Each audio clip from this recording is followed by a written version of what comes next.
알아보자. 이게 물리의 가장 근간. 자, 물체의 운동인데요. 여러분들이 보시는 여기 미래탐구 교실도 있고요. 그 다음에 저 밖에 달리고 있는 자동차도 있어요. 이런 것들이 물체인데 그 물체의 운동을 물리에서 어떻게 표현해? 이거거든. 자, 물체의 운동성을 기준으로 물체를 나누면 크게 두 가지로 나뉘어. 어떻게 나뉘냐면 한 지점에 있는 물체가요. 시간이 지나도 위치가 달라지지 않고 그 위치에 계속 있어. 위치가 달라지지 않으면 우리는 그 물체를 정지된 물체 이렇게 얘기하겠지.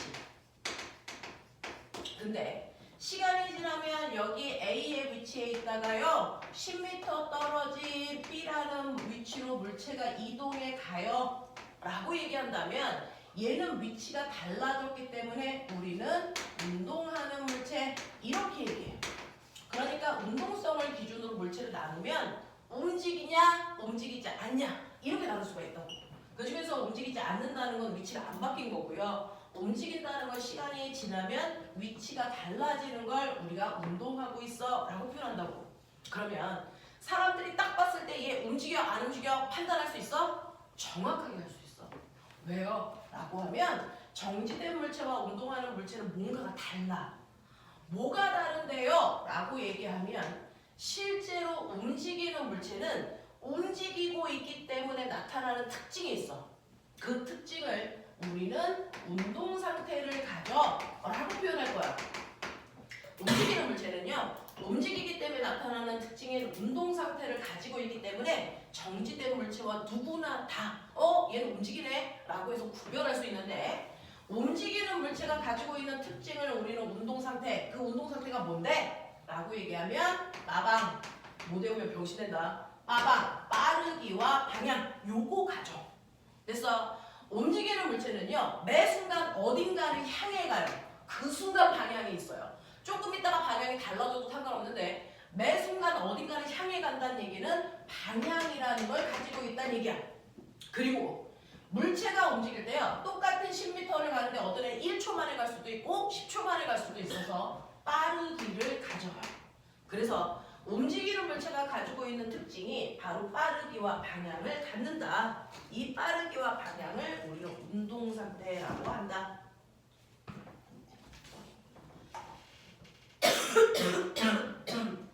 그래서 이렇게 운동 상태를 갖는 물질이 움직이는 물체예요. 그래서 우리는 물체가 움직이는지 정지되어 있는지 정확하게 구별할 수 있는데 그러면 우리가 움직이는 물체를 표현하는 게 물리라고 했으니까 어떤 물체가 움직일 때 빠르게도 표현해야 되고 방향도 표현해야 되네? 자, 방향은요. 너네가 알고 있는 것처럼 앞으로 가요, 뒤로 가요, 위로 가요, 아래로 가요 쓰면 돼요.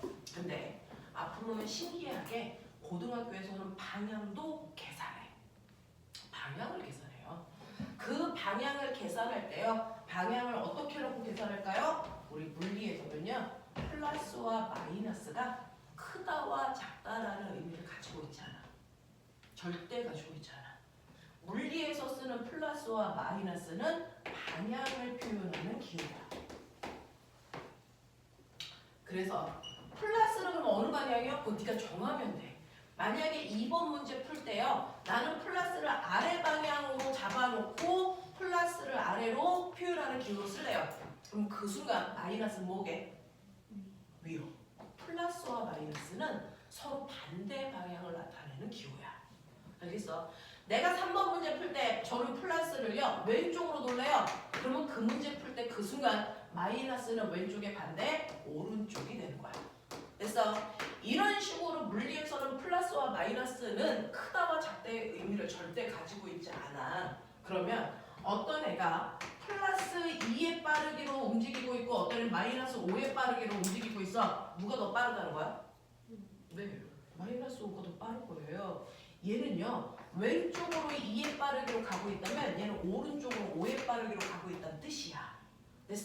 그래서 수학과 가장 큰 차이점은 플러스와 마이너스는 크다 작다의 의미를 가지고 있지 않다. 물리에서는 위, 아래, 앞뒤, 왼쪽, 오른쪽이라는 방향을 표현하는 기호로 쓴다. 알겠어? 그래서 얘가 훨씬 더 빨라요 라고 얘기하는 거야. 무슨 말인지 알지? 그래서 이런 식으로요. 우리는 방향을 앞뒤, 위, 아래 이렇게 써도 되고 방향을 계산할 때는 플러스와 마이너스의 기호로 놓고 계산한다. 되겠지? 이렇게 돼요. 그래서 앞으로는 방향도 얘기할 수 있어야 된다라고 하는 거 보시면 되고 근데 그 중에서 이제 가장 중요한 건 물체가 움직일 땐 빠방을 갖는데 그 중에서 빠르기를 어떻게 표현할까? 이게 레벨 5의 제일 중요한 얘기야.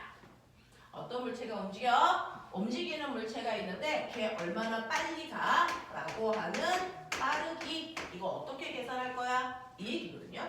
자, 빠르기는 일정한 시간 동안에 얼마만큼 갔니? 라고 하는 거 얼마만큼 위치가 변했어? 위치 변화량.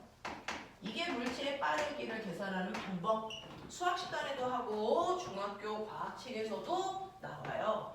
빠르기는 일정한 시간 동안에 얼마만큼 갔니? 라는 건데 그 얼마만큼 갔니를 멋진 말로 위치 변화량이 얼마니? 이렇게 해요. 근데 이제 어떤 물체가 움직일 때 위치 변화량 이걸 정확하게 계산해야 빠르게 계산할 수 있거든요. 그럼 빠르기를 계산할 때 위치 변화량 어떻게 우리는 계산해야 되는데요? 라고 하면 이게 중학교 3학년식 계산과 고등학교에서 앞으로 보는 방법이 좀 달라. 예를 들면 어떤 애가 앞쪽 방향으로 10m 가다가 백해서 뒤쪽으로 4m 오는 데까지 2초 걸렸다고 치자. 그러면 얘는 위치 변화량이 얼마니? 라고 할 때 얼마라고 할까? 그냥 감각적으로 얘 얼마 갔어? 14m 갔어. 또 얼마 갔어? 라고 할 때요. 위치 변화량은요. 이거 얘기할 때 왜 우리 고민해요? 라고 하면 이게 문제야. 얘는 앞쪽 방향으로 10m 가다가 백해서 뒤쪽으로 4m 왔잖아. 근데 선생님 방향이 다른데 간거리 어떻게 구할까요? 중학교 3학년 때는요. 방향 신경 안 써요. 어차피 내가 걸어간 거니까 앞으로 가든 뒤로 가든 내가 간 총거리는 14m야 라고 얘기하는 걸 중학교 3학년 때 쓰죠. 그걸 우리 뭐라 그러냐면 이동거리라고 해. 그래서 이동거리는요. 앞으로 가든 뒤로 가든 방향 신경 쓰지 않고 내가 간 총거리를 나타낸다. 그래서 14m야. 이렇게 하는 게 중3과학이야. 이게 중학교 때 쓰는 이동거리야. 근데 고등학교 때는요. 앞으로 간 거랑 뒤로 간 거 다르잖아. 나 방향 신경 쓸래. 방향을 신경 쓴 위치 변화량을 뭐라고 그러냐면 방향을 신경 쓴 위치 변화량 그걸 변이라고 한대. 그걸 변이라고 한대. 위치 변화량을 줄여서 변이라고 하겠대. 자, 그러면 방향을 신경 쓴다는 얘기는요. 어떻게 하면 방향 신경 쓴 건데? 이 방향을 신경 쓰는 건 실제로 맨 처음에 물체가 출발한 곳에서 2초 지난 후에 도착한 지점을 향하는 방향이 위치 변화 방향이야. 그러니까 여기를 앞쪽으로 보고 여기를 우리가 뒤쪽으로 본다면 얘는 변이 방향이 어느 쪽? 앞쪽 방향. 알겠습니까? 자, 변이는 방향을 신경 쓰는데 방향은 무조건 출발점에서 도착점을 향하는 방향이 변이 방향이다. 그래서 출발점 찍고 도착점 찍어서 화살표 하시면 얘는 변이 방향이 앞쪽 방향이에요. 이렇게 보는 게 맞죠? 그죠? 그럼 변이의 크기는 얼마예요? 변이의 크기는 출발점에서 도착점을 연결한 직선거리. 이거 얼마냐? 그렇죠. 그래서 얘는 변이가 6이에요. 이렇게 얘기하는 게 고등학교 1, 2, 3학년 관점. 그죠? 가장 큰 차이점은 방향을 신경 안 쓸 거야? 아니면 방향을 신경 쓸 거야? 이 차이야. 그래서 나타낼 때도요. 이동거리는 방향 신경 안 쓰니까 방향을 표현하지 않습니다. 크기만 나타납니다. 근데 변이는 방향을 신경 쓴 값이기 때문에요. 방향을 반드시 표현한다. 그래서 변이는 6m가 아니고 앞쪽 방향 6m예요. 이렇게 쓰는 게 맞아. 그래서 앞으로는요. 물리의 모든 값들은 방향을 신경 쓰지 않아서 방향을 표현할 필요가 없는 값이 있고요. 방향이 신경 써서 방향을 반드시 표현해야 되는 값들이 있다고요. 이때 방향 신경 안 쓰는 게 그동안 중학교 과학에서 배운 것들. 걔네들은 우리가 스칼라 이 단어는 굳이 몰라도 되는데 물리학 중에서 방향을 신경 쓸 필요가 없는 것들은 스칼라 값이라고 하고요. 방향을 신경 써야 되는 값을 우리가 수학 시간에도 배운다. 벡터라고 해요. 그래서 여러분들이 첫 번째 배웠던 벡터 중학교 때요. 방향 신경 써야 되는 거 딱 배우고 있어. 방향이 다르면 다른 거야. 중학교 때 벡터 하나 배웠다. 중학교 과학에서 뭐 배웠게?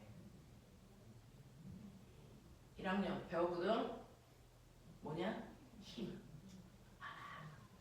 너네가 벡터 중에 가장 먼저 배웠던 게 힘이야. 대표적으로. 오른쪽으로 10N의 힘을 준 것과 왼쪽으로 10N의 힘을 준 거 다른 거잖아. 그쵸? 네. 그래서 우리가 중학교 때 유일하게 벡터의 개념을 배운 게 힘이거든요. 됐어? 근데 고등학교는 대부분 벡터야. 그래서 대표적으로 변이가 벡터 값이다라는 표시를 이렇게 해요. 위에다가 이렇게 화살표 하면 아, 이 새끼 방향 있네. 벡터네. 이런 뜻이야.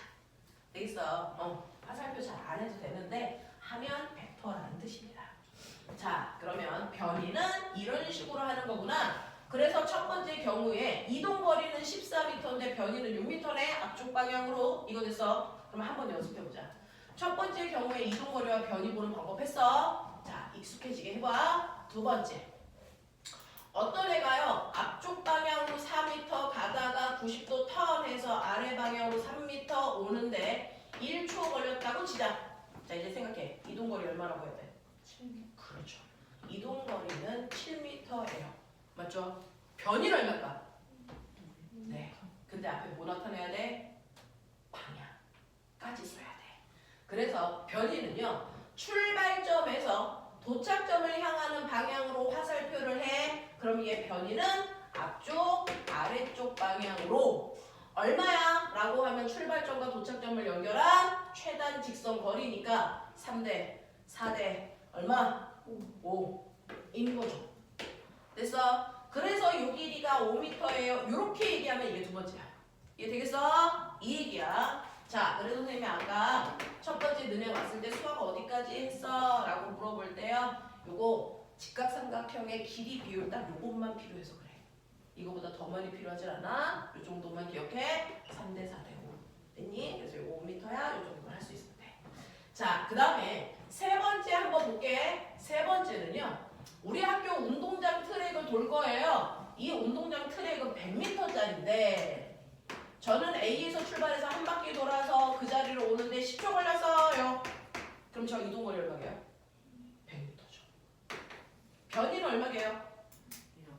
그쵸. 신기하죠. 이게 0입니다. 제자리로 왔기 때문에. 출발점도 여기고 도착점도 여기기 때문에 이게 변이는 0이야. 0일 땐 방향이 없어. 알겠냐? 이렇게 표현해. 그 다음에 마지막으로 하나만 더 해볼게. 어떤 애가 앞으로 10m 가는데 5초 걸렸다고 치자. 이게 네 번째. 얘 이동거리 얼마야? 10m야. 변이는 얼마게? 앞에다가 뭐 붙여야지? 앞쪽 방향으로 10m예요. 알겠어? 변이는 방향이 있기 때문에 방향 반드시 얘기해야 된다. 됐죠? 이렇게 됩니다. 그래서 여러분들이 첫 번째 경우, 두 번째 경우, 세 번째, 네 번째 경우에 각각 이동거리와 변이 구해봤어? 이런 얘기야. 이해되겠지? 자, 그렇다면 이러한 위치 변화량을 이동거리로 나타낼 때와 변이로 나타낼 때 어떻게 하는지 기억했어? 이걸 걸린 시간으로만 나누면 우리가 원하는 물체의 빠르기를 표현할 수 있다. 이런 얘기죠. 자, 그러면 빠르기를 나타낼 때요. 이동거리를 시간으로 나눈 빠르기도 있을 거야. 이게 중3 때 배우는 빠르기야. 이게 소령. 됐어? 그래서 중학교 3학년 때 여러분들이 배우는 속력이라는 건 이동거리를 걸린 시간으로 나누는 빠르기다. 이 얘기야. 됐죠? 자, 그런가 하면 변이를 걸린 시간으로 나눈 빠르기도 있다? 이거 뭐야? 이게 고등학교 때 배우는 이게 바로 속도라는 겁니다. 이게 속도라는 겁니다. 그래서 속도라고 하는 표현은 안 하고 쓰는데 사실은 좀 다르다. 속도는 변이를 걸린 시간으로 나눈 빠르기다. 이 얘기예요. 그럼 한번 속력과 속도를 구해볼게. 자, 첫 번째요. 1번 이 그림인데 갔다가 오는데 선생님이 2초 걸렸어 라고 했으니 얘네들을 다 2초라는 시간으로 나누면 돼. 자, 그 중에서 속력 구할게요.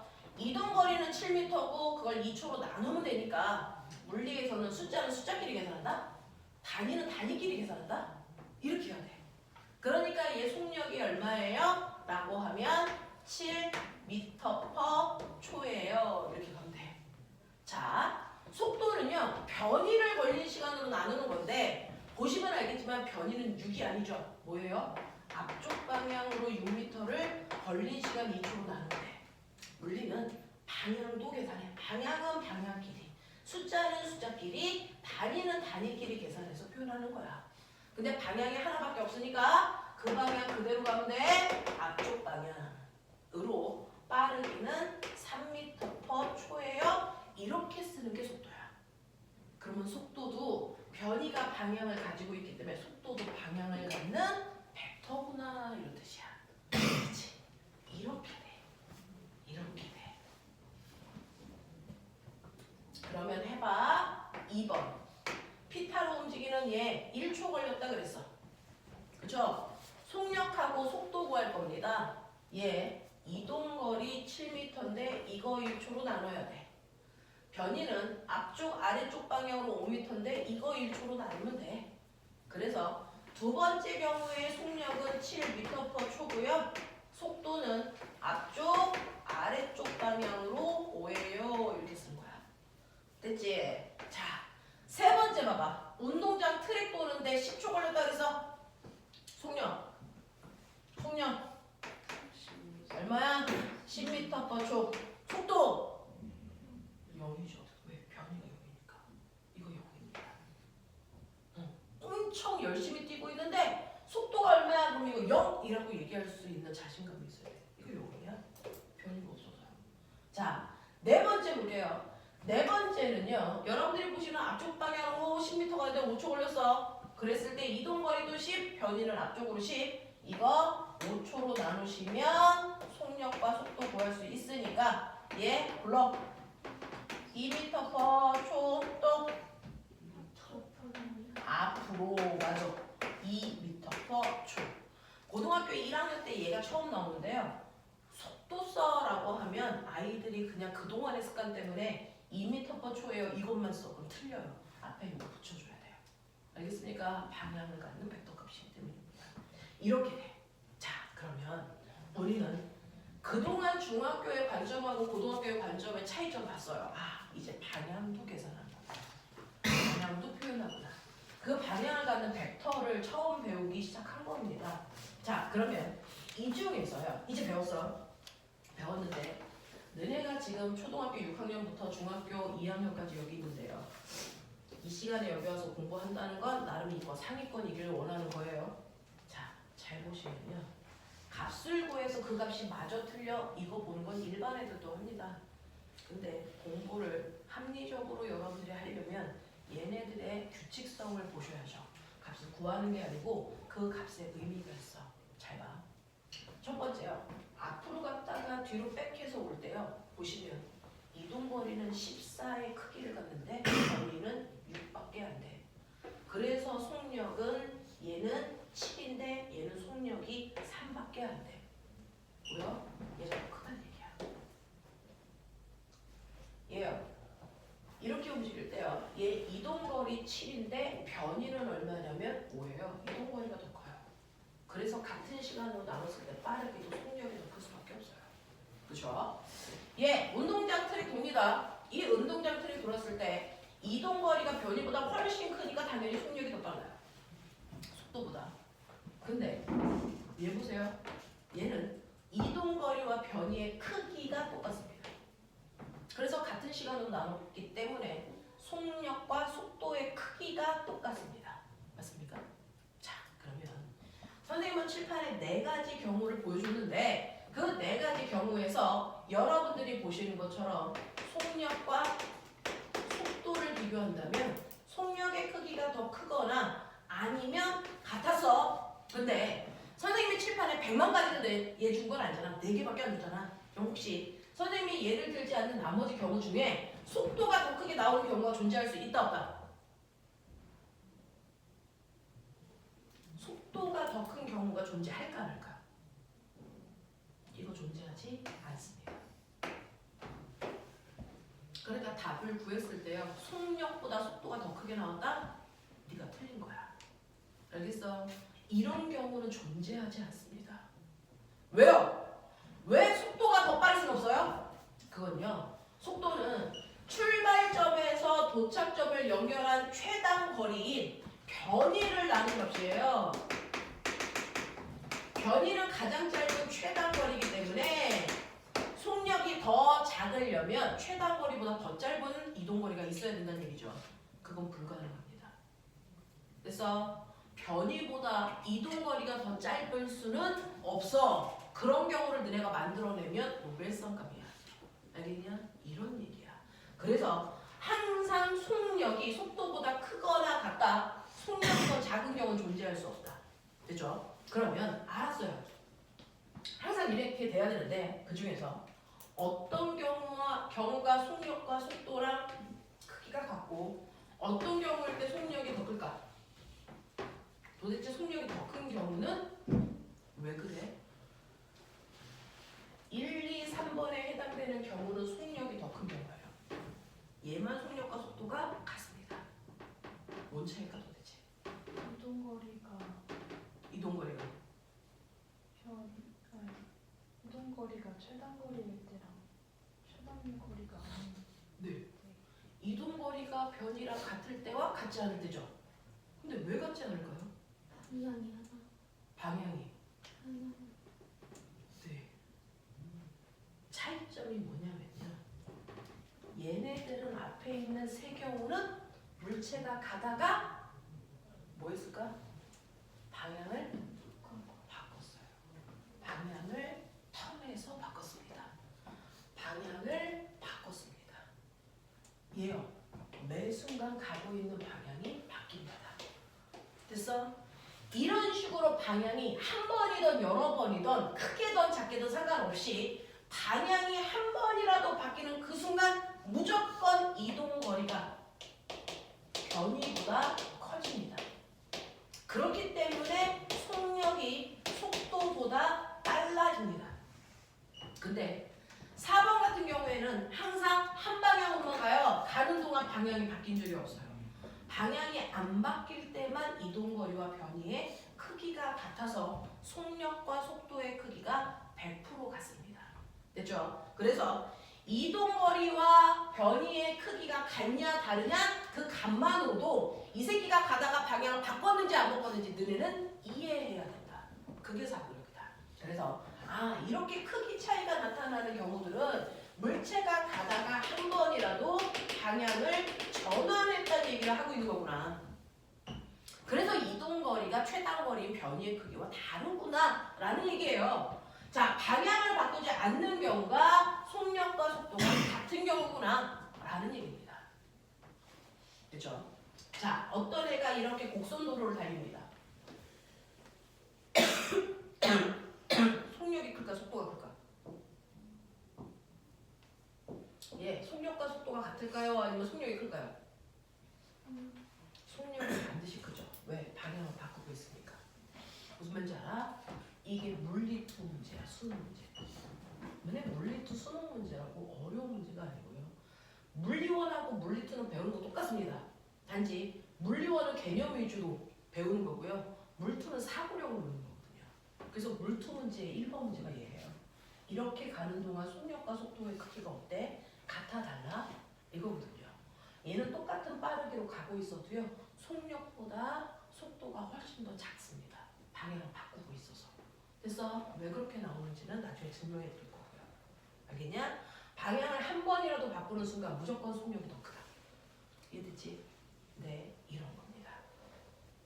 자, 그러면 이런 식으로 여러분들은 속력과 속도가 뭐가 다른지 이동거리와 변이라고 하는 단어의 의미가 뭔지 이거예요. 그래서 중학교 3학년 때는 이동거리하고 속력밖에 안 나와. 그걸 고등학교 때 확장시켜서 변이와 속도라는 개념도 같이 넣는 거야. 그랬을 때 우리는 값을 구하는 방법도 보여드렸고요. 대소 차이의 의미가 뭔지도 보여줬다. 이해돼? 여기까지 되겠어? 지금 선생님이 말씀드린 속력, 속도. 자, 속력 구하는지 불러. 속력 어떻게 한다고? 그렇죠. 시간분의 이동거리죠. 여러분들이 배우는 이 속력은요. 그래서 앞에다 평균이라는 단어를 뺀 겁니다. 평균 속력 구하는 방법을 배운 거예요. 알겠어? 자, 속도 구하는지 불러. 시간분의 변이요. 지금 여러분들이 배운 이 속도가 바로 평균 속도 구하는 방법이야. 알겠어? 이 얘기야. 자, 그러면 이런 식으로 우리가 속력과 속도라고 하는 거, 이동거리와 변이라고 하는 게 뭐가 같고 뭐가 다른지를 보여드려서 자, 그러면 그거 가지고요. 여러분들이 잠깐 해보셔야 되는 게 뭐가 있는 거냐면 지금 책에 7페이지 보고 계세요? 7페이지에 1번, 3번 맞춰줘. 그리고 우리 책 맨 뒤에 답이 있거든요. 항상 풀고 나서 답안지로 채점까지. 1번, 3번.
했어.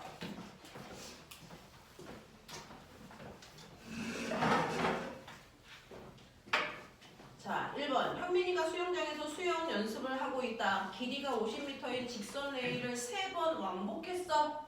자, 왕복했다는 얘기는 결국 갔다가 제자리로 왔어. 맞지? 자, 총 이동거리 얼마? 300. 변이 얼마?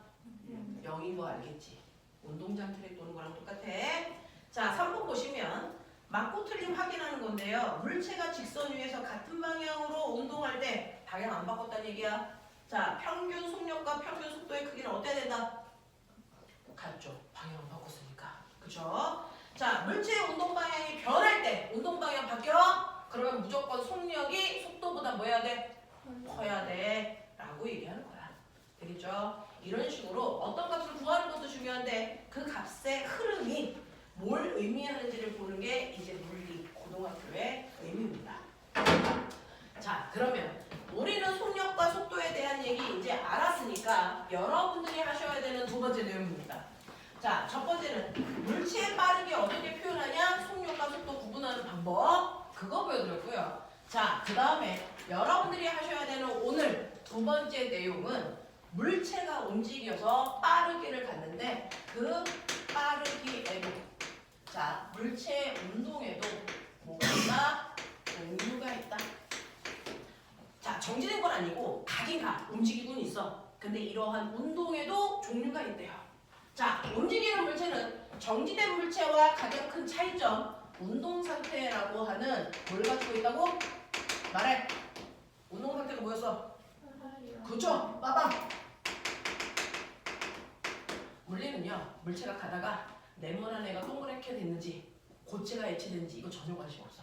물리에서 관심 있는 건 대단히 단순해. 뭐만 관심 있어? 빠밤. 이거밖에 안 봐. 그래서 물체의 운동을 본다는 얘기는 다른 거 다 안 봅니다. 우리는 빠르기와 방향만 봅니다. 얘가 가다가 가벼워졌다 무거워졌다 이런 거 관심 없어. 그래서 모양 바뀌는 것도 관심 없고 상태가 바뀌는 것도 관심 없어. 그런 건 화학에서 하는 거야. 물리에서는 어떤 물체가 가는 동안 그 물체의 빠르기와 방향이 변했어 안 변했어? 이게 운동의 종류야. 그래서 그 중에서 어떤 애가 처음에요. 그 물체가 빠방 가고 있는 빠르기와 방향을 보니까 오른쪽으로 이에 빠르게 가고 있거든? 그리고 나서 시간이 지나는 동안 이 물체의 빠르기와 방향은 어떻게 돼? 여전히 오른쪽으로 2로 가고 있어. 변한 거 있어 없어? 없죠.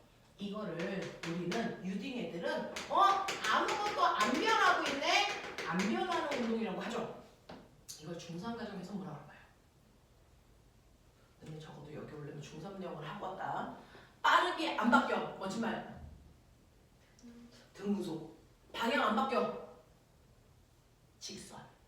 그래서 아무것도 안 바뀌는 걸 중학교 3학년 형아들은 이걸 등속 직선 운동하고 있어. 이렇게 얘기하라고 해. 됐어? 등속이라고 할 때 등은 같다라는 거야. 뭐가? 여기서 얘기하는 속은? 속력. 빠르기가 같네. 이 뜻이야.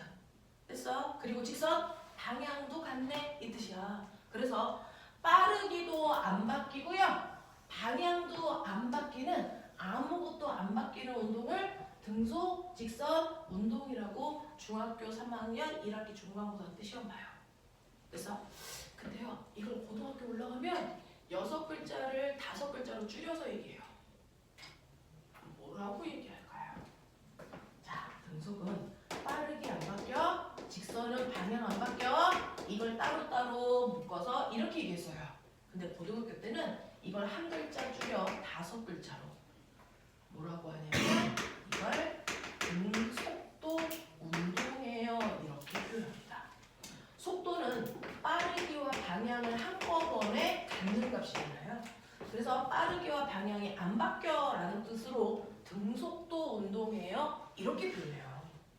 그래서 우리가 초등학교 때 썼던 아무것도 안 변하는 운동이라는 걸 중학교 때는 등속 직선 운동이라고 하고요. 고등학교 때는 등속도 운동이라고 해요. 같은 말이야.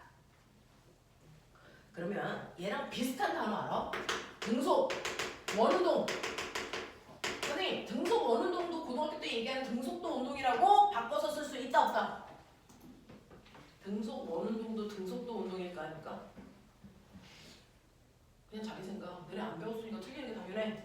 등속 원운동을 등속도 운동이라고 할 수 있을까 없을까? 이거 없어요. 왜? 얘는 방향이 바뀌고 있으니까. 그쵸? 네. 그래서 등속도 운동은 등속 직선 운동만을 줄여서 부르는 말이야 라는 거야. 그러면 중학교 3학년 내시 문제 방향도 빠르게도 안 바뀌는 등속 직선 운동하는 대표적인 예 뭐 있어? 우리 주변에서 등속도 운동하고 있는 거 뭐 있을까요? 이마트 가면 여러분들이 타는 거 뭐 타냐? 에스컬레이터. 이게 등속도 운동이야. 우리 눈에 보이는 부분이 등속도 운동을 하고 있는 게 에스컬레이터. 또 공항 가면 타는 거 있어. 땅이 이렇게 가죠? 뭡니까? 모빙워크. 그거 외워요. 그리고 공항 가면 여행 가방 이렇게 나오는 거 컨베이어 벨트요. 됐죠? 네. 이런 것들이 등속 직선 운동 하는 건데 너네 오늘 이 강의실 오기 전에 엘리베이터 탔지? 그럼 엘리베이터는 등속 직선 운동이니 아니? 아니죠. 걔는 출발했다가 멈추니까. 됐어? 엘리베이터는 안 돼. 이런 거야. 자, 그래서 우리가 알고 있는 등속 직선 운동이라는 아무것도 안 변하는 운동, 아무것도 안 변하는 운동을 멋진 말로 그냥 다르게 불렀던 것 뿐이야. 의미는 안 변한다라는 뜻입니다. 됐죠? 그러면 아무것도 안 변하는 운동이 있다면 반대말 변하는 운동이 있어. 그죠? 그걸 여러분들이 이제 기억하셔야 되는데 아무것도 안 변하는 운동이 있으면 당연히 변하는 운동이 되죠. 뭔가가 변해. 자, 우리가 관심 있는 건 빠르기와 방향이니까 변한다. 뭐가 바뀌어? 빠르기만 바뀌는 경우가 있어요. 빠르기만 변하는 경우가 있는데 애가요. 오른쪽 방향으로 2의 빠르기로 가다가 시간이 지났더니 오른쪽 방향으로 가긴 하는데 빠르기가 10이야. 와, 빠르기가 커졌네. 뭐 그런 거죠. 빠르기가 빨라지던 빠르기가 느려지던 빠르기만 바뀌는 운동을 우리는 그래서 변하는 대표적인 운동이라고 하는데, 이제 고등학교에서 나온 5개 빠르기만 바뀌는 운동의 대표적인 예뭐 있을까? 방향은 안 바뀐대요. 근데 빠르기만 바뀌어요. 보세요. 방향은 안 바뀌었죠. 좀 떨어지면서 점점 빠르기가 빨라졌습니다. 이걸 우리가 뭐라 그럴까? 그쵸. 이렇게 떨어지는 운동은 낙하 운동인데, 그 떨어질 때요, 물체는 어떤 힘을 받고 떨어질까? 중력만 받고 떨어지면 자유낙하. 공기 저항도 받아. 그럼 그건 자유낙하라고 하면 안 돼. 그거 그냥 낙하 운동이라고 해. 알겠지? 그 중에서 우리는 공기 저항 무시하고 그냥 중력만 받고 떨어져요. 대표적인 운동입니다. 그래서 자유낙하 운동이 빠르기만 바뀌는 대표적인 운동이야. 자, 거꾸로요. 얘 똑바로 던져. 자, 봐봐. 이물체를 내가 20의 빠르기로 처음에 던졌다? 언제까지 올라가? 이 세상 끝까지는 아니야. 언제까지 올라갈까? 공을 던지면 걔 언제까지 올라가? 생각해 본 적 없죠? 올라가다가 떨어질 텐데. 언제까지 올라갈까? 얘 올라가면서 속력이 점점 줄여지죠. 언제까지 올라갈 수 있을까요? 속력이 올라갈 때까지. 0 될 때까지만 올라가. 그 올라갈 때까지만 보면 얘는 방향은 안 바뀌고 빠르기만 점점 줄어. 자유낙하와 정반대야. 자, 얘를 이제 기억해 주세요. 우리가 중력 방향을 멋진 말로 뭐라 그러냐면 연직 방향을 그래요. 그래서 연직 위쪽 방향, 연직 상반 운동하고 있어요. 이렇게 표현합니다. 떨어지는 건 자유낙하 운동이라고 하고요. 똑바로 올라가는 거 이거 연직 상반 운동이라고 하고, 얘는 속력이 0이 될 때까지만 올라가는데 그 올라가는 동안만 보면 방향은 안 바뀌고 빠르기만 감소해. 그래서 이 경우도 방향은 안 바뀌고 빠르기만 바뀌는 대표적인 경우인데, 이걸 고등학교 때는 용어로 설명해. 자유낙하 운동, 연직상반 운동 이렇게 돼. 자, 변하는 운동 중에서요, 두 번째도 있어요. 빠르기만 바뀌는 경우도 있지만 방향만 바뀌는 경우도 존재해.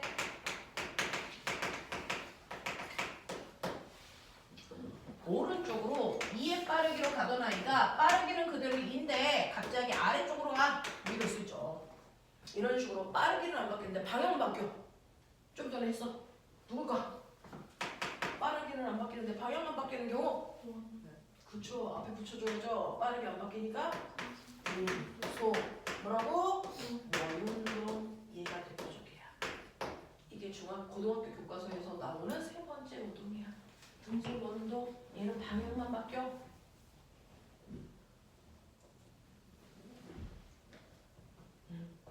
자유낙하, 연직상반, 등속 원운동, 이거를 변화하는 것들의 종류로 나누면 이래요. 빠르기만 바뀌는 운동도 있고요. 여러분들이 알고 있는 물체에다가 실을 매달아서 뺑글뺑글 굴려요. 빠르기는 안 바뀌는 등속인데 방향이 계속 바뀌어서 뺑글뺑글 돌리는 등속 원운동. 얘는 방향만 바뀌는 대표적인 경우.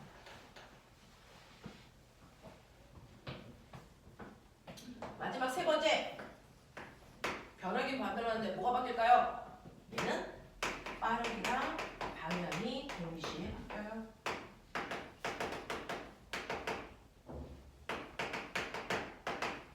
빠르기와 방향이 동시에 바뀌는 운동이 존재하네요.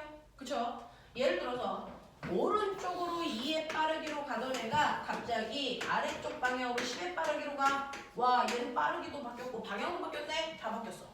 그렇죠? 이런 경우도 존재하거든요. 자, 뭐가 그럴까? 빠르기도 바뀌면서 방향도 같이 바뀌어. 보여? 뭐야? 그렇죠. 공을 던졌는데 공이 비스듬히 올라갔다가 떨어져요. 이거를 우리가 고등학교 용어로 포물선 운동이에요. 이렇게 표현해요.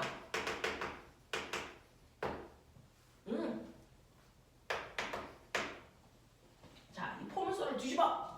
여러분들이 물체를 이렇게 실에 매달아서 끌어올렸다가 놓으면 얘가 왔다리 갔다리 이런 운동 할 거예요. 이거 무슨 운동이라고 할까? 놀이동산에 가면 바이킹 이런 운동 하죠.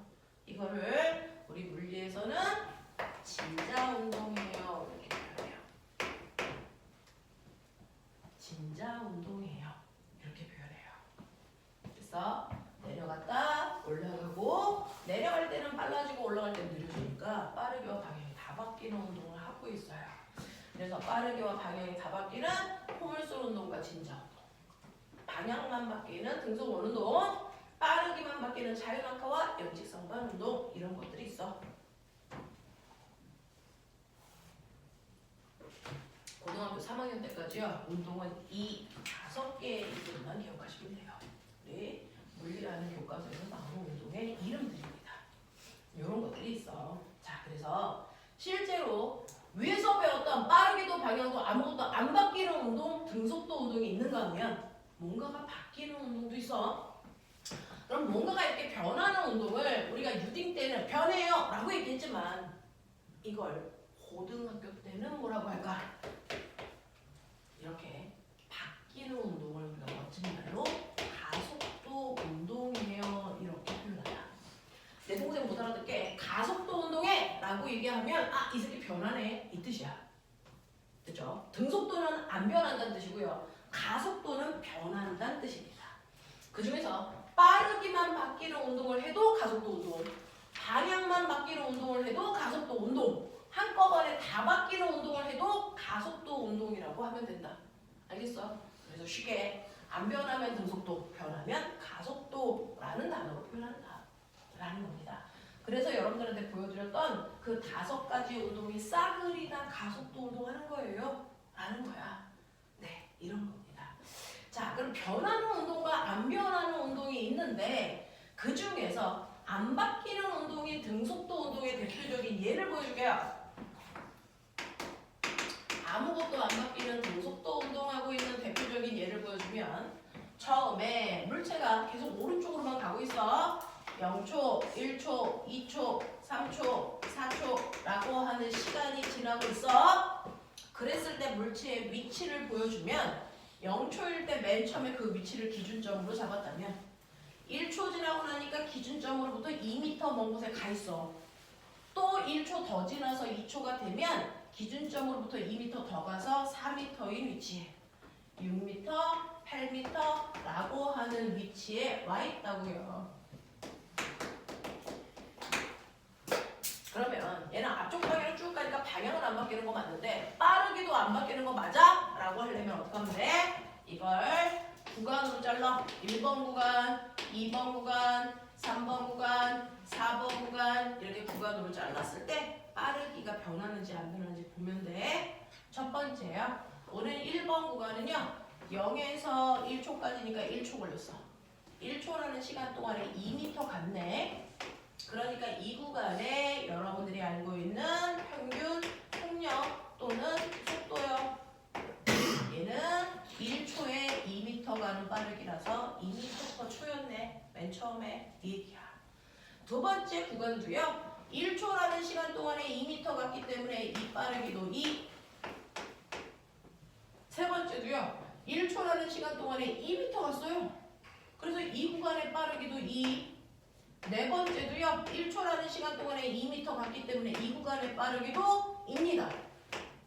그러니 얘는 방향도 빠르기도 바뀌지 않는 우리가 알고 있는 등속도 운동하는 거 맞아. 걔네들이 이렇게 표현됩니다. 됐어? 그러면 이제 본격적으로 시작하자.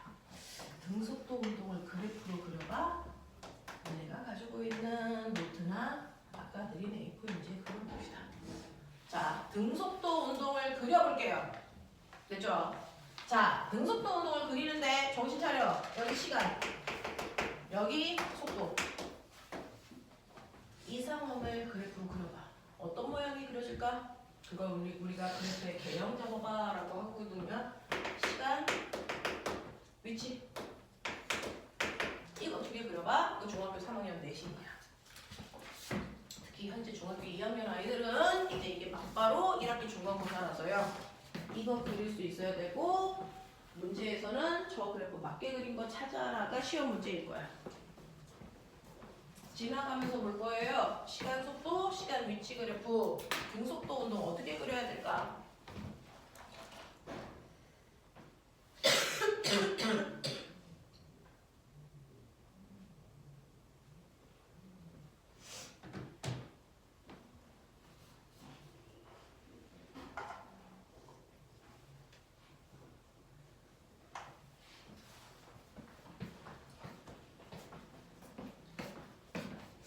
똘똘한데? 어딨어? 그래프 그리고.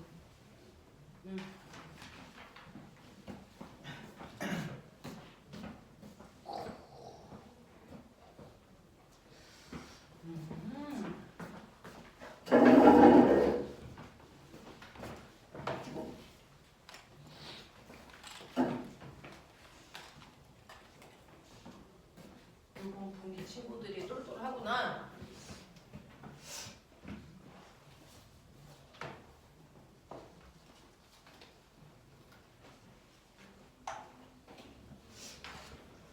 이거요. 지금 선생님이 지나가면서 자기들이 그린 그래프 봤어요. 네, 정확하게 맞게 잘 그리셨고요. 보시면 얘는 0초, 1초, 2초, 3초, 4초라는 시간이 지나도 빠르기는 계속 2의 빠르기를 유지하고 있어요. 그래서 등속도 운동은 시간이 지나도 속도는 일정, 변하지 않아. 이렇게 그려주면 돼, 그치? 이게 등속도를 그리는 그림이야. 시간 속도 그래프, 이 모습이 나와야 등속도야. 자, 시간 위치 그래프는요. 0초일 때는요. 처음에 기준점에 있었어. 0일 때 0초, 1초, 2초, 3초, 4초. 0초일 때 기준점 0에 있었어. 그랬다가 1초가 되면 기준점으로부터 2m 먼 곳에 가 있네. 그래서 요거 두 개 만나는 요점. 2초가 지나면 2초가 되면 기준점부터 4m 먼 곳에 있네. 요거. 자, 3초가 되면 6m 이렇게 되는데요. 이게요. 시간이 1초일 때 2m에 있었어. 근데 2초가 되면 1초일 때보다 시간은 2배 커져. 맞아요? 간거리도요. 1초 동안 간거리에 비해서 2초 동안 간거리는 정확하게 2배 커져. 무슨 말인지 봐. 자, 1초일 때보다 3초가 되면 걸린 시간 3배 커졌더니 간거리도요. 1초일 때보다 간거리가 6m로 정확하게 3배 같은 비율만큼씩 커지네. 이걸 어찌만 뭐라 해요? 네, 이걸 비례관계라고 합니다. 됐죠? 그래서 비례 모습이 이렇게 나옵니다. 그래서 등속도 운동은 시간에 따라 위치가 일정하게 증가한다. 또는 시간과 위치가 비례관계가 있다. 이렇게 그려지는 게 등속도 운동이야. 알겠어? 이런 거야. 자, 그러면 등속도 운동 그래프 여러분들 잘 잡으셨고요. 그 다음에 가속도 운동의 예도 보여드릴게요. 가속도 운동이요. 0초, 1초, 2초, 3초, 4초라고 하는 시간이 지나고 있어. 자, 그랬을 때 물체의 위치요. 0, 2, 그 다음이 4가 아니고요. 6, 12, 20 이렇게 됐다고 치자. 그러면 얘는 방향으로 앞쪽 방향으로 쭉 가는데 그럼 빠르기가 바뀌는 거 맞아? 이제 이거 볼 거야. 그러면 아까처럼 구간을 세 분에서 잘랐을 때 구간별로 빠르기가 같은지 다른지 보면 돼. 첫 번째 여기가 1번 구간, 2번 구간, 3번 구간, 4번 구간 볼게. 첫 번째 1번 구간은 0에서 1초까지 1초 걸리는 동안 0m에서 2m까지 간거리가 2m로요. 이 구간의 평균 속력은요. 1초 동안 2m 가는 빠르기니까 2네요. 이렇게 쓰면 되겠죠.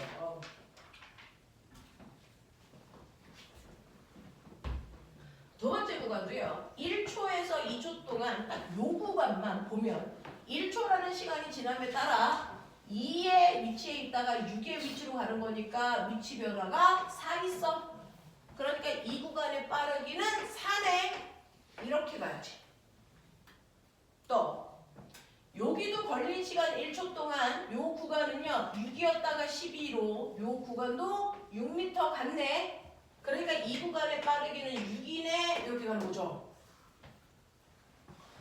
요 구간도요 1초라는 시간이 지나면서 12의 위치에 있다가 20의 위치로 오니까 8만큼 더 갔어. 그러면 이 구간의 빠르기는 8이네. 이렇게 되는 거야.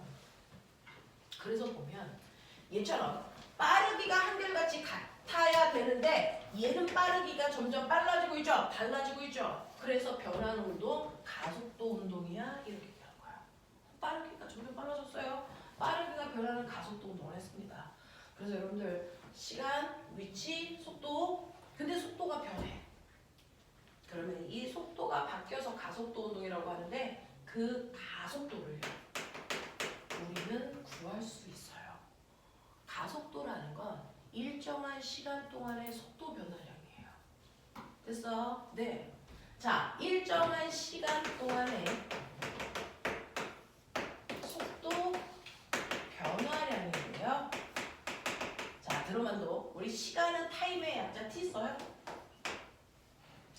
자, 위치는 스페이스의 약자 S 써요? 그냥 나타내는 기호야. 자, 속도는 벨로시티의 약자 V 써요?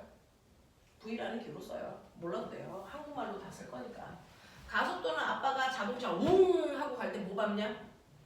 자동차에서 뭐 밟냐? 엑셀 밟죠? 그래서 그 엑셀레이터의 약자 A 써요. 얘 가속도를 나타내는 기호란 말이야. 됐죠? 자, 근데 그 가속도라는 거에 값도 구할 수 있어요. 크기. 가속도는 일정한 시간 동안의 속도 변화량으로 계산한다. 가속도는 일정한 시간 동안의 속도 변화량으로 계산한다. 아까 속도는 일정한 시간 동안의 위치 변화량으로 계산했죠? 근데 가속도는 일정한 시간 동안의 속도 변화량으로 계산한다. 대체 그럼 볼게. 첫 번째요. 요 구간 속도가 2였다가 4로 속도가 바뀌었네. 그럼 요 구간의 가속도는 얼마일까요? 요 구간의 가속도는 얼마일까요? 요 구간의 가속도는 얼마일까요? 라고 하는 고등학교 올라와서 처음 배우는 가속도라는 얘기예요. 이걸 중학교 3학년 때 비슷하게 나왔어요. 중학교 3학년 때 가속도라는 단어는 안 쓰고 일정한 시간 동안의 속도 변화량 이렇게 얘기했어요. 그걸 고등학교 때 가속도라고 정식 명칭을 부릅니다. 자, 그럼 첫 번째요. 이 구간은요 속도가 바뀌었어요. 자, 속도 변화량 어떻게 구해? 모든 변화량은 꼬맹아 나중 값에서 처음 값 빼면 변화량이야. 그러니까 나중 속도에서 처음 속도 빼면 돼. 그걸 걸린 시간으로 나누면 가속도야. 그러면 1번 구간은 얘가 처음 속도, 얘가 나중 속도니까 나중 속도에서 처음 속도 빼면 속도 변화량이 이만큼 증가하는 거죠. 자, 그러면 이만큼 속도가 증가하는데 걸린 시간, 요 시간은 우리가 맨 처음에 잘라놓은 이 구간 시간 그대로 가면 돼. 아, 1초 동안 이런 뜻이야. 그래서 네. 그러면 이걸 계산하자. 아까 보여드렸어. 물리는 숫자는 숫자끼리 계산, 단위는 단위끼리 계산. 이제 머리 돌려. 숫자 계산하면 2, 단위 계산하면 꼬맹아 미터 퍼 세크 퍼 세크. 뭐라고 쓸까? 미터 퍼 세크 퍼 세크. 뭐라고 쓸까? 미터 퍼 세컨드 제곱. 보여요? 이게 가속도입니다. 미터 퍼 세크 제곱.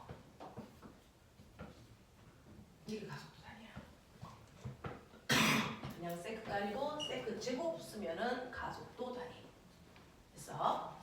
자, 두 번째 구간도 볼까요? 두 번째 구간도 속도가 4였다가 6으로 속도 이만큼 증가했고 걸린 시간 1초. 그렇다면 이 구간의 가속도도 2m per 세크 제곱.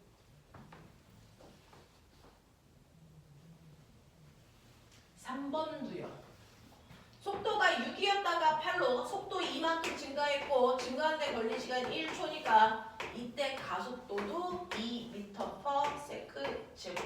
이렇게 돼요. 됐어. 그래서 난생 처음 오늘 가속도라는 걸 배웠다. 엑셀이라는 약자를 쓰고 단위는 미터 퍼 세크 제곱이라는 가속도를 배웠는데요. 이러한 가속도는 시간분의 속도 변화량으로 계산하면 되는데 이 가속도를 구해보니까 선생님 얘는 가속도의 크기가 같은데요? 좋았어. 그러면 가속도가 같은 운동을 우리가 가속도 운동 중에 뭐라고 쓰면 될까? 가속도가 같아요. 등가속도 운동. 물리 원에서는 등가속도 운동밖에 안 배워요. 속도가 똑같은 크기만큼씩 증가하는 등가속도 운동밖에 안 배워요.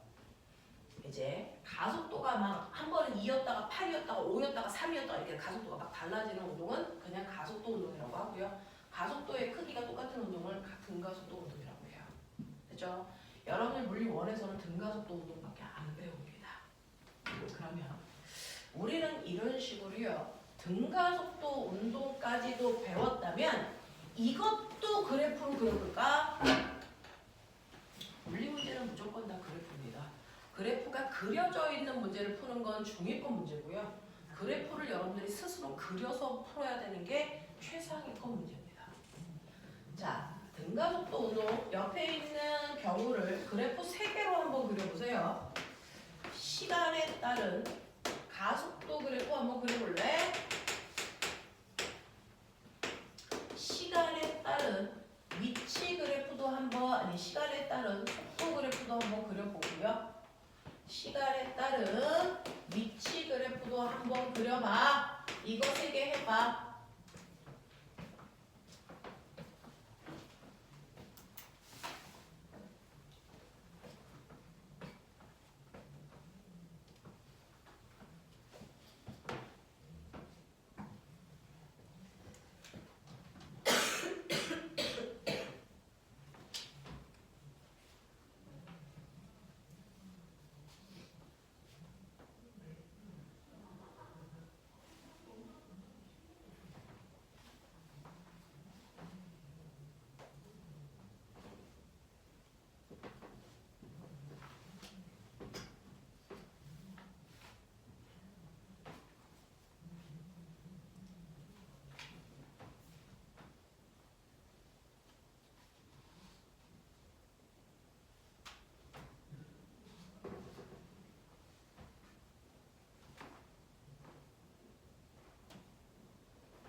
그래프 3개 모습이 다 달라. 이제 보여줄게. 이런 그래프를 여러분들이 본 적이 없는데 그래프 모습이 3개가 다 다른데요. 지금 보니까 여기까지 왔고요. 요거 맞은 친구도 있어요. 자, 보시면 첫 번째요. 얘 0초, 1초, 2초, 3초, 4초라는 시간이 지나는 동안 가속도의 크기는 계속 2로 같아. 그래서 얘는 가속도가 2로 같아요. 그래서 시간이 지나도 가속도는 일정이죠. 맞아. 이게 등가속도 그래프야. 가속도가 변하지 않고 일정해야 등가속도 운동이다. 라는 거죠. 자, 속도는 어떻게 그려질까? 0, 1, 2, 3, 4. 속도는요.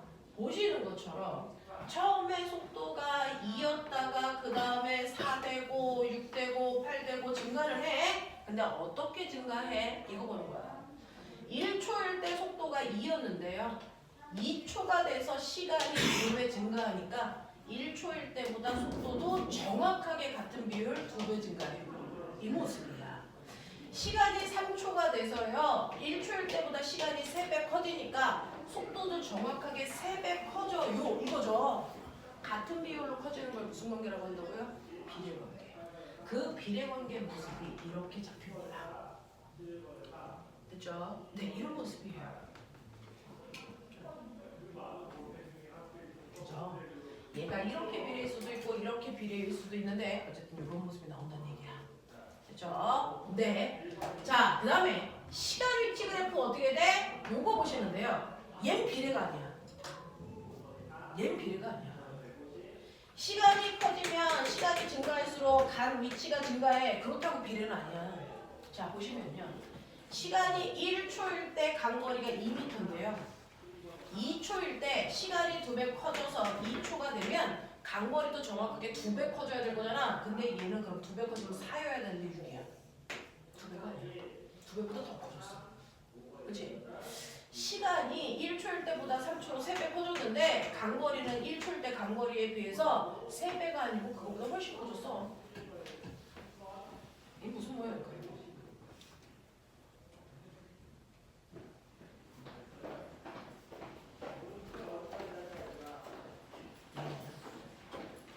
시간이 빨라지면 그거에 비례해서 커지는 게 아니고 그거에 제곱 비례해서 커지는 이런 모습이 나옵니다. 2차 함수.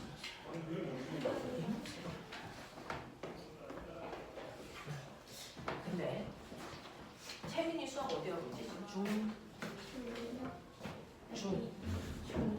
중이. 자, 보면 너네 함수 그래프 알지? 이거요. y는 ax 몇 참수? 1참수. y는 ax 제곱 몇 참수? 2참수. y는 3 몇 참수? 상수함수, 0차함수, 0차, 1차, 2차 뭐 이렇게 하거든요. 그랬을 때 1차 함수 모습이 이렇게 나오죠. 2차 함수 모습이 이렇게 나와요. 보면 얘는 0차 함수. 보여도 돼요. 0차 함수, 1차 함수, 2차 함수 이런 모양이야. 그런 얘기. 네. 그래서 이런 모습 나온다라는 얘기입니다. 이런 모습 나와. 그래서 등가속도 운동을 그래프로 그리면 가속도의 크기는 일정한데 속력은 일정하게 증가해. 거리는 제곱 비례하는 이런 모습이 나오는 거구나. 포물선 모습이구나. 이런 얘기야. 중학교 3학년 때는요. 그래프 이거 그려놓고 찾아라. 맞는 거 찾아라. 고등학교 1학년 때부터는 저 그래프 등가속도 맞는 그래프 찾아. 이렇게 나올 거예요. 됐죠? 이렇게 된다. 자, 근데 물리 문제는요. 수능에서 1번부터 20번까지 나오는데 그래프를 그려서 풀어야 되거나 그려진 그래프 분석하는 거죠. 자, 근데 왜 그렇게 그래프가 많이 나오냐? 그래프는요. 눈에 보이는 값도 있지만 사실은 눈에 보이지 않는 숨어있는 것들을 찾으라는 문제가 상위권 문제입니다. 되겠어? 졸려면 살짝 일어나자. 그래프에서 숨을 수 있는 곳이 있다. 이거 수학 시간에 배웠어. 해! 안 배운 척하지 마. 그래프에서 숨을 수 있는 곳이 몇 군데 있는 줄 아세요? 그래프에는요. 어떤 학교도 이 그래프 그려놓고 언니 오빠들한테 1초일 때 가속도 얼마야? 이거 물어보면 병신이라고 그러죠. 1초일 때 가속도 2잖아요. 됐어? 2초일 때 가속도 얼마야? 물어보지 않는다고. 왜? X축과 Y축에 있는 값들은 눈에 보여. 그걸 물어볼 필요가 없다고. 근데 사실은 그래프마다 눈에 보이는 X축과 Y축의 값도 있지만 보이지 않는 값도 있어. 숨어있는 게 있어. 그래프에서 숨을 수 있는 곳이 두 군데인데요. 그걸 수학 시간에 이미 여러분들은 배우셨어요. 중학교 1학년 때 그래프에서 숨을 수 있는 곳 뭐 배웠게? 뭐 배웠게? 기울기. 기울기요. 되죠? 그래프에서 숨을 수 있는 것 중에 하나가 그래프의 기울기에 뭔가가 숨어 있는데 그래프에서 기울기 구하는 방법. 왜 이래? X축분의 Y축의 변화량. 우리요 물리에서는 변화량을 삼각형 이렇게 쓰고요. 요거를 그리 써보면요 델타라고 해요. 델타. x축분의 y축의 변화량. 그래서 x축분의 y축의 변화량 이게 기울기의 의미잖아. 됐죠? 그래서 여러분들은 기울기 이렇게 딱 그려놓으면 기울기 얼마? 이거 더럽게 잘해요. 왜? 수학을 엄청 잘했으니까. 근데 물리에서는요 이 기울기 값이 얼마야? 그거보다 더 중요한 건 이 기울기에 숨어있는 게 뭐게가 더 중요해요. 자 그럼 이 그래프의 기울기는 시간분의 뭐가 숨어있게? 시간분의 위치 변화량. 뭘까요? 시간분의 위치 변화량. 시간분의 위치 변화량을 뭐라 그랬어? 시간분의 위치 변화량. 빠르기. 그러니까 얘 뭐예요? 속력 또는 속도 값이 이 기울기 값이야. 그 뜻이에요. 맞아요. 빠르게요. 자, 시간 위치 그래프에서 기울기는 속력 또는 속도가 숨어 있어. 그래서 이거 기울기 구해봐. 얼마야? 2죠. 얘 빠르게 속력 2라고 그러잖아. 그렇죠? 근데 잘 봐. 1초일 때 기울기가 더 커? 2초일 때 기울기가 더 커? 똑같죠. 그러니까 속력이 똑같은 운동 무슨 운동? 등속도 운동. 그 얘기야.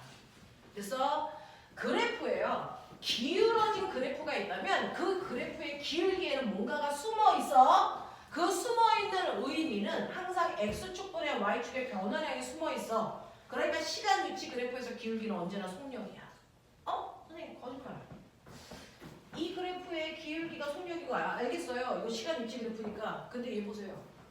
시간 위치 그래프죠. 여기 시간, 여기 위치, x축, y축이 쟤랑 똑같아요. 근데 그래프 모양이 다르잖아. 그럼 그래도 얘 그래 기울기가 속력이야? 속력이야. 생긴 모양 전혀 상관없어. 전혀 상관없어. 그래도 얘 기울기는 언제나 속력 또는 속도입니다. 그럼 꼬매나 1초일 때 기울기 어떻게 구해? 실제로 못 구해. 미분해야 돼. 우리는 아직 미분 안 배웠잖아. 근데 우리 그걸 알죠? 기울기라고 그랬으니까 요 기울기 접선 기울기 요거 보면 돼. 2초일 때는요 2초 딱 찍어. 요거의 접선 기울기 이게 2초인 순간의 속력이야. 3초는요 3초 딱 찍어. 이거의 접선 기울기 이거야. 근데 대충 값은 얼마인지 모르는데 점점 속력이 뭐 해주고 있다는 거야? 빨라지죠. 기울기가 커지니까. 얘 속력이 점점 빨라지고 있구나. 그걸 알 수 있어. 알겠어? 그 얘기예요.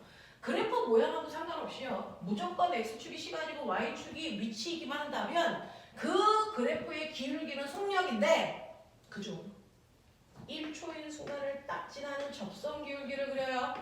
자, 기울기 중에서 접선 기울기를 그리면 딱 그 순간의 속력, 멋진 말, 순간 속도를 여러분들이 알겠습니다. 순간 속도 값은 얼마인지 모르는데 이 새끼는 점점 빨라져. 이런 뜻이야. 그럼 선생님 1초인 순간의 순간 속도 말고요. 저는 0초부터 3초까지 평균 속도 구하고 싶어요. 0초부터 3초까지 평균 속도 구하고 싶어요. 혹시 이 그래프로 평균 속도 알 수 있어요? 있어요. 0초부터 3초까지는 그러니까 0초일 때 점 딱 찍어. 3초인 순간에 그래프에서 점 딱 찍어. 이거 연결한 구간 기울기 구하시면 이게 평균 속도야. 됐어? 구간 기울기 이게 평균 속도야. 그 구간의 빠르기.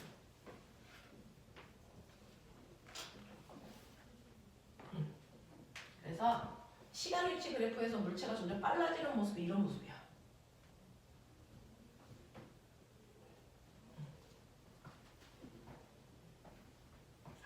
기울기는 x축분의 y축의 변화량으로 보면 되는구나. 그게 기울기구나. 그럼 내 새끼들 얘는 안 기울었어. 기울기가 1점이잖아. 그치? 안 기울었어. 근데 얘는 기울었네. 요거 기울기 뭘까? 빨리 말만 들어봐. 이건 모분의 모 변화량. 이 기울기 뭐야? 말해. 시간분의 속도 변화량. 그게 뭘까? 시간분의 속도 변화량. 가속도. 맞아. 이거 가속도. 시간 속도 그래프에서요. 기울기는 가속도입니다. 시간 속도 그래프에서 기울기는 가속도입니다. 그러니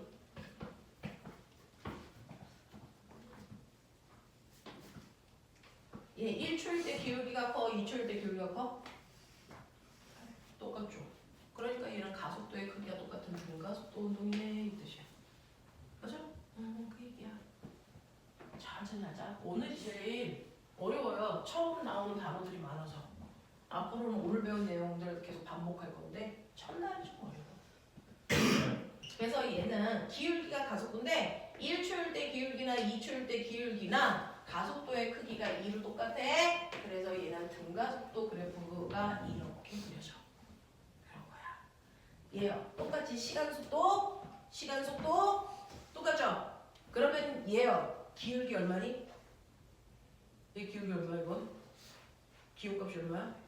0이죠. 얘는 가속도가 없다는 뜻이야. 맞죠? 그래서 가속도가 없으니까 등속도 운동이야. 이런 뜻이에요. 네.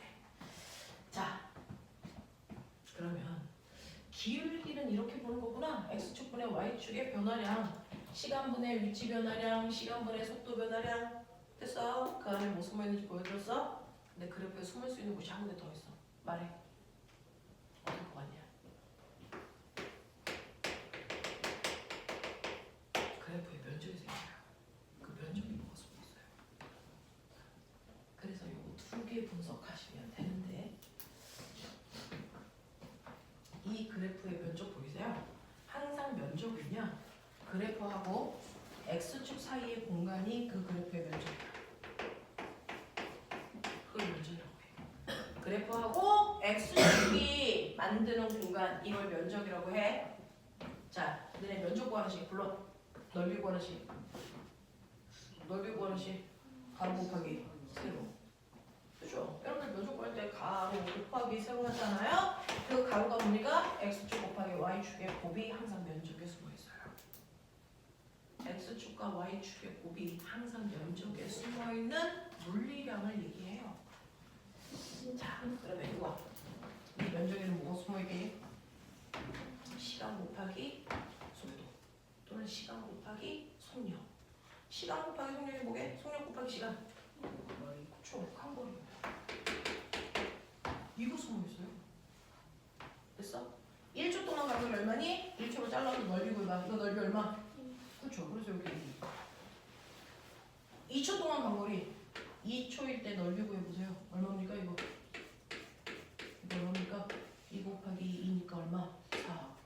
보이죠? 이게 숨어있어요. 그죠? 자, 시간 속도 그래프에서는 시간 곱하기 속도이기 때문에 면적은 간거리 숨어있어. 그러면 똑같이 시간 속도 그래프야. 그래프하고 x축이 이루는 공간이 면적이라고 그랬으니까 2초일 때는 요만큼이 면적이네. 여기에도 숨어있는 거 똑같아요. 뭐라고요? 간거리. 됐어? 이 간거리 얼마니? 왜? 얘는 얼마니? 삼각형 넓이를 구하시면 되죠. 됐어? 모양이 삼각형이면 삼각형의 넓이를 구하시면 되고 모양이 사각형이면 사각형의 넓이만 구하시면 되는데 모양하고 상관없어. x축과 y축이 시간 속도이면 그 모양하고 상관없이 밑에 있는 넓이는 무조건 간거리가 돼. 알겠니? 1초일 때 간거리는 여기가 2라고 치면 1m 같다면 2초일 때 간거리는 여기 4라고 치면 여러분들이 보시는 것처럼 4m 갔어요. 이런 느낌이야. 됐죠? 이런 식으로 시간 속도 그래프에서 밑에 있는 넓이는 간거리야. 선생님, 시간 위치 그래프에서 밑에 있는 넓이 있어요? 자, 시간 위치 그래프는 면적의 의미가 없어요. 됐어? 면적의 의미가 없어. 자, 대신에 시간 가속도 그래프에서 이 면적도 의미가 있어요. 이건 뭘까요? 자, 이거 뭐 곱하기 뭐? 면적은 무조건 시간 곱하기 뭡니까? 가속도죠. 시간에다 가속도를 곱하면 뭘까? 좀 전에 배웠다. 물론 가속도는 시간분해 어떻게 구하라고 했어? 가속도는 시간분해 속도 변화야. 알겠어? 그럼 꼬명아 이거 이항해. 그럼 뭐니? 가속도 곱하기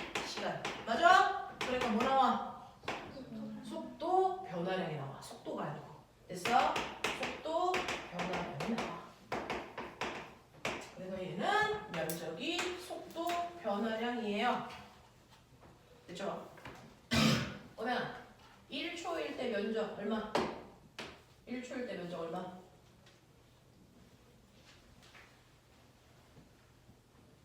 1초일 때 면적 얼마 나오니?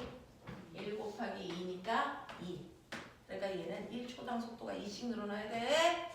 1초당 속도가 2씩 증가하고 있어. 그렇게 됐죠? 자, 2초 지나면 속도 얼마 증가해야 돼? 2초 지나면 4 증가해야 돼. 그치? 그래서 얘보다 2초 더 지나면 4 증가해서 6 됐어. 이런 뜻이야. 알겠어? 네. 그래서 첫 번째야. 가속도 시간 그래프에서 면적은 속도 변화량을 얘기해. 라는 얘기야. 알겠지? 그래서 선생님이 오늘 해주고 싶었던 얘기 중에 가장 중요한 게 그래프 분석하는 거야. 그래프는 눈에 보이는 값도 있지만 사실은 눈에 보이지 않는 기울기하고 면적 구하는 거 엄청 중요하거든요. 그 안에 뭐 숨어 있는지. 그래서 이번에 중학교 3학년 아이들 요 그래프가 중학교 3학년 내시 문제거든요. 등속도 운동. 근데 실제로 이 그림 그려놓고요. 이물체는 시간이 지나도 빠르게는 변하지 않는다. 맞다라고 해야 돼요. 왜? 빠르게는 시간 위치 그래프에서 기울기죠? 그 기울기가 일정하죠? 얘 빠르게 안 바뀌어요. 그죠? 또 이 그래프 그려놓고 얘는 1초 지나면 처음보다 2m 앞에 가 있다. 면적 구하는 얘기거든요. 이걸 중학교 3학년 때 그래프 그려놓고 대놓고 나와요. 그걸 고등학교 때는 현란하게 더 많이 쓰는 것뿐이죠. 중학교 때부터 나온다. 그래서 그래프에 숨을 수 있는 곳이 두 군데 있다. 그 숨을 수 있는 두 군데가 바로 기울기와 면적인데 모든 건 다 물화생지 어떤 과목이든지 그래프의 기울기에 숨어 있는 거, 면적에 숨어 있는 거 똑같아. 그래서 너네가 이 자리에 왔다는 얘기는 적어도 중학교 1, 2, 3학년 물화는 끝냈다는 얘기지. 너네 중학교 2학년 화학 시간에 했던 것 중에서 혹시 기억나? 여기 부피, 여기 질량.